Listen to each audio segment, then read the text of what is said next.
Kerry shares his thoughts on the country's transformation.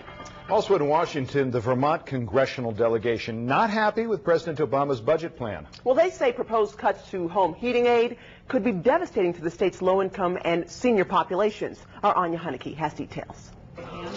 Just before catching a plane to Washington Monday morning, Vermont's congressional delegation stopped at the Champlain Senior Center in Burlington to make a pledge that together they would fight to protect the most vulnerable Americans in jeopardy of losing their heating assistance under President Obama's proposed budget cuts. The issue of LEAHY is a life and death issue. Senators Bernie Sanders and Patrick Leahy, along with Congressman Peter Welch, told a group of seniors that cutting the low-income home energy assistance program in half would be not only cruel but also ineffective in reducing the deficit. It's not only wrong, stone cold wrong, it won't work.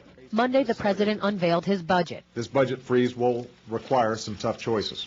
Republicans were quick to say it fell short, and some Democrats criticized the cuts to federal programs such as LEAHY. Back in 2008, Vermont's leaders worked to double LEAHY funding and say now more than ever, as heating oil prices increase, as well as demand for assistance, up 30-40% in 1 year. Vermonters can't afford to lose that money.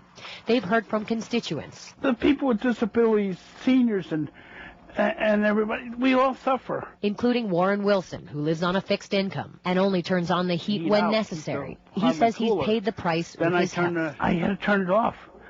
And when I got really freezing cold, that's the only time I turned it on.